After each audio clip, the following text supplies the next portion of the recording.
One एवं पर्यावरण तथा जलवायु परिवर्तन के विशेष सचिव आदरणीय चंद्रभूषण त्रिपाठी जी, प्रदेश सरकार में संयुक्त निदेशक पद से सेवानिवृत्त हुए मेरे अग्रज आदरणीय दीक्षित जी, संस्कृत जगत के नवप्रतिष्ठित विद्वान और इलाहाबाद विश्वविद्यालय के आचार्य एवं अध्यक्ष आदरणीय प्रयागराज जी, यहाँ पर उपस्थित प्राचार्य महोदया, सभी सम्मानित अध्यापकगण और प्रिय विद्यार्थियों, आज बहुत समय बाद ये अवसर आया है और बहुत ही मैं उत्साहित हूँ इस बात के लिए। जैसा कि अभी त्रिपाठी जी कह रहे थे कि पृथ्वी गोल है, घूम करके सब वहीं आते हैं। आप सबको देख करके इस तरह से बैठे हुए मुझे भी वो पुराना समय याद आता है, जैसे आज हम लोग यहाँ बैठे हैं। इसी तरह से संस्कृत एमए की कक्षा में हम लोग साथ ही बैठते थे, हम और त्रिपाठी जी, और एक ही टेबल एक ही थी और चेयर अलग अलग हुआ करती थी। तो ये संस्कृत परिषद उस समय हलवासिया में था। मैं समझता हूँ कि हम लोग इसमें पढ़ने के लिए 1986-87 में आया करते थे। तब से फिर काफी समय तक तैयारी हुई, फिर शासकीय सेवा में गए और एक लंबा समय बीत गया, समय पता नहीं चला। लेकिन उस समय के जो हमारे मित्र थे, जो सहपाठी थे, जो गुरु भाई थे, उनसे संपर्क रहा, लगातार रहा।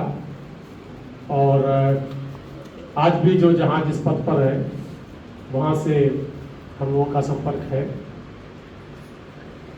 आज यहाँ पर त्रिपाठी जी की प्रेरणा से और डॉक्टर प्रयागराज जी की अनुरोध से यहाँ आने का अवसर मिला, मुझे बहुत प्रसन्नता है।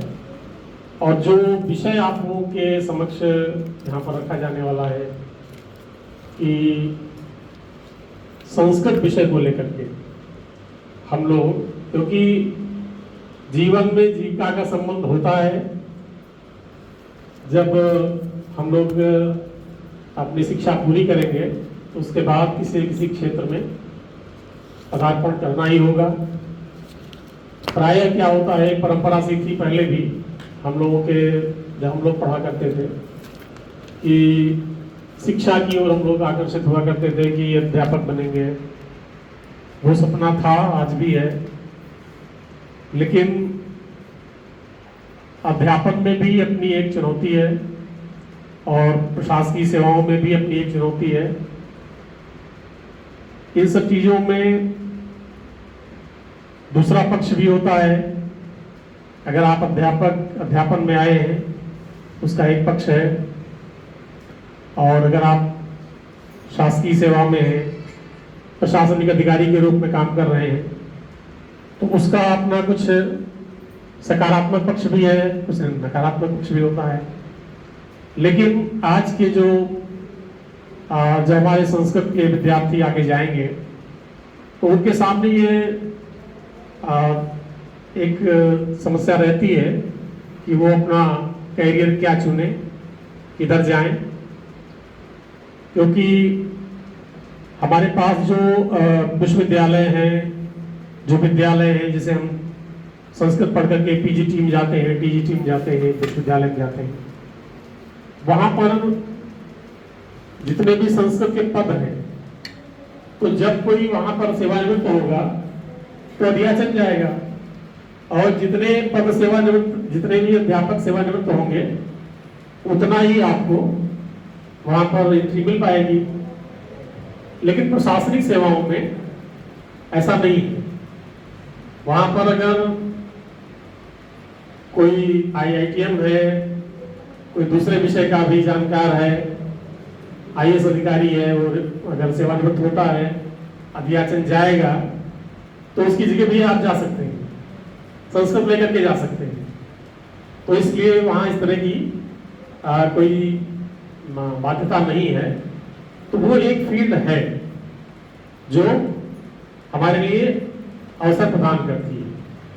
दूसरी बात यह है कि जब हम पूरी प्रतियोगी परीक्षाओं के बारे में बात करेंगे तो इस समय जो संस्कृत विषय को लेकर के जैसे आईएएस में लोग तैयारी करते हैं, अभी भी संस्कृत विषय है, पीसीएस में तो नहीं रहा और अभी है यहाँ पर।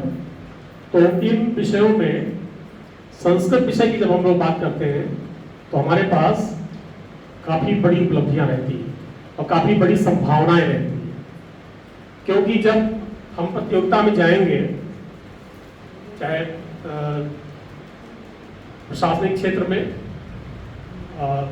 जो पीजीटी है, टीजीटी है, इनमें तो आपके एक निश्चित निर्धारित चीज़ है, लेकिन प्रशासनिक सेवा में आप देखेंगे तो कई विषय हैं। अगर 22-23 विषयों में ये परीक्षा होती है मेंस की, उनमें जो संस्कृत विषय लेना चाहते हैं वो बहुत ही उनके लिए संभावनाएं इसलिए अच्छी होती हैं कि संस्कृत विषय में 3-4 चीजें हैं। एक तो यह है कि उसका पाठ्यक्रम जो है वो बहुत संक्षिप्त है। आप इंटरमीडिएट से लेकर के और जो विद्यार्थी एमए वगैरह कर रहे हैं, जितना आप पढ़ते हैं, इन्हीं में से बहुत सारी चीजें आप कवर कर लेते हैं। दूसरा ये है कि जो विस्तृत विषय है उनकी अपेक्षा संस्कृत में हमको अंक बहुत अच्छे मिल जाते हैं। अभी जब इसका एक पूरा विस्तार से इसकी चर्चा होगी, पाटिल जी करेंगे, तो उसमें आप देखेंगे कि जो विस्तीर्ण विषय हैं उनमें आप बहुत प्रयास करेंगे, बहुत मेहनत करेंगे, फिर भी उतने अंक नहीं आ पाते हैं। संस्कृत में अगर आप व्याकरण कर लेंगे, कुछ और चीजें हैं उनको कर लेंगे, तो अन्य विषयों की अपेक्षा आपको अंक भी बहुत अच्छे मिलते हैं। इसलिए प्रतियोगी परीक्षा के लिए संस्कृत हमारे लिए सबसे उपयोगी है। इसके साथ साथ इसकी तैयारी हमारी जो है वो अन्य विषयों की अपेक्षा कम समय में पूरी हो सकती है, और अगर कम समय में हम पूरी करेंगे तो हमारा जो बाकी का हमारा पोर्शन है वो हम कवर कर सकते हैं और अपनी तैयारी हम और अच्छी तरीके से कर सकते हैं। इसके साथ साथ हमारे संस्कृत का जो आप सिलेबस देखिए तो प्रश्नों की निश्चितता रहती है। अभी मैंने जब देखा, इतिहास का विषय देखा, तो इतिहास में इतना लंबा कोर्स है कि आप कल्पना ही नहीं कर सकते कि कहाँ से क्या आ जाएगा। लेकिन अगर आप 2-3 साल का आईएएस का पेपर देखें संस्कृत का, तो आपको लगेगा कि 15-20 श्लोक अगर आप सीधे सीधे उनको तैयार कर लेते हैं तो उनमें 4-5 तो आ जाएंगे। इसका जो प्रश्न पत्र है, जब आप इसको 3-4 वर्ष का आप देख लीजिए तो आपको लगेगा कि बहुत ही निश्चित है। तो इसलिए इसमें सफलता की संभावनाएं ज्यादा है।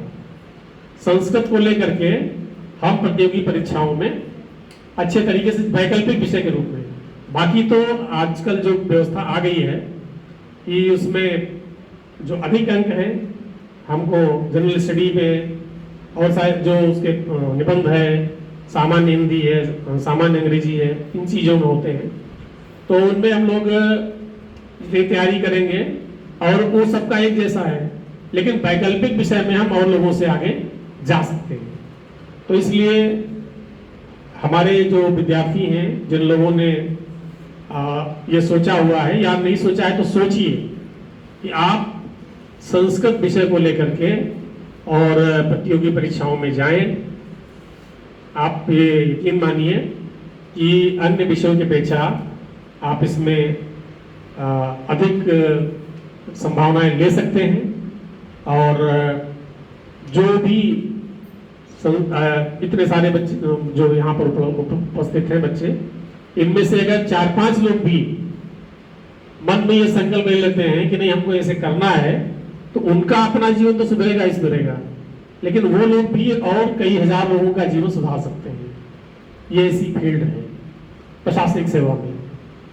मैं चाहूँगा कि अधिक से अधिक विद्यार्थी इसकी ओर अपनी रुचि दिखाएं और प्रशासनिक सेवा की ओर अपना मन बनाएं, उसमें जाएं।